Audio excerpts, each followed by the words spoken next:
Trump इतके अध्यक्ष बदलले, मात्र दक्षिण आशियात चीनचा दबदबा वाढू नये यासाठी भारताला हाताशी ठेवण्याचं अमेरिकेचं परराष्ट्र धोरण होतं।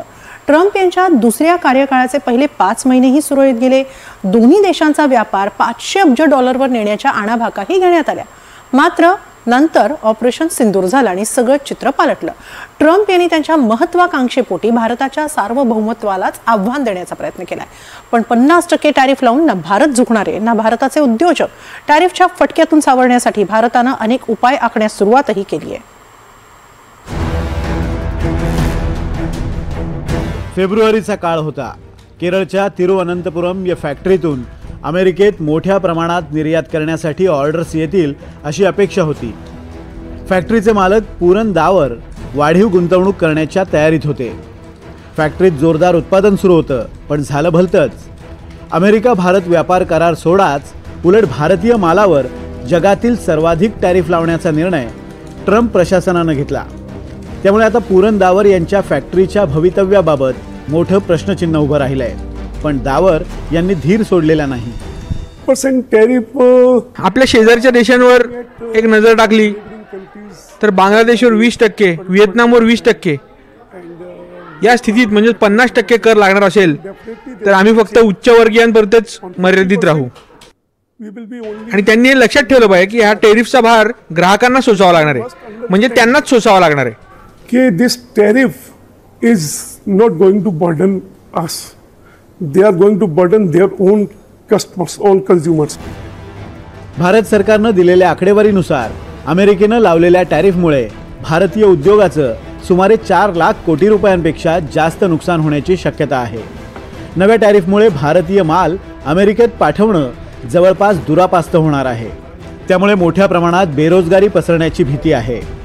भारत अमेरिका यांच्या दरम्यान व्यापारी संबंध गेल्या 2-2.5 दशकात वेगानं वाढले आणि मजबूत होत गेले, पण त्यासोबतच भारताची वाढणारी सामरिक आणि आर्थिक ताकद अमेरिकेला फारशी रुचणारी नव्हती।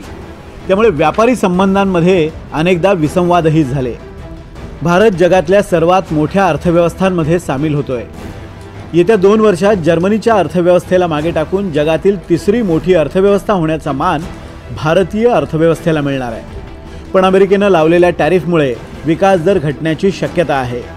वस्त्रोद्योग, हिरे आणि सोन्याचे तयार दागिने, चर्मोद्योग आणि ऑटोमोबाईल कंपन्यांना सर्वाधिक फटका बसेल। आम्ही रशियाच्या बाजाराकडे बघतोय, एकदा प्रवेश करण्याचा प्रयत्न करतोय। आम्ही कॉमनवेल्थ देशांमध्येही माल पाठवणार आहोत, त्यासाठी प्रयत्न सुरू आहेत। आपल्याकडे आसियान आणि दक्षिण अमेरिकन बाजारपेठाही आहेत। जगाचं मोठं मार्केट आहे। त्यांना हे समजलं पाहिजे की त्यांच्या कोणत्याही ब्लॅकमेलिंगला आम्ही बळी पडणार नाही आहोत। भारत आणि अमेरिका यांच्यातील व्यापार करारासाठी गेल्या 5 महिन्यात अनेक बैठका झाल्या, पण करार होऊ शकला नाही। कारण कृषी आणि डेअरी क्षेत्र अमेरिकन मालासाठी खुलं करण्यास भारतानं मान्यता दिली नाही। त्यामुळे अमेरिकेशी तुर्तास तरी कोणताही करार होणं कठीण झालंय। भारत अमेरिका व्यापार कराराच्या 6व्या फेरीच्या चर्चेसाठी अमेरिकन शिष्टमंडळ या आठवड्यात भारतात येणार होतं, पण आता अमेरिकन शिष्टमंडळाचा दौरा रद्द झालाय। मेरे देश के लघु उद्यमी हो, किसान हो, पशुपालक हो, हर किसी के लिए मैं आपको बार बार वादा करता हूं, मोदी के लिए आपके हित सर्वोपरि है। केंद्र सरकारच्या पातळीवरही फटका बसणाऱ्या उद्योगांसाठी काय करता येईल यासाठी विचार सुरू करण्यात आलाय।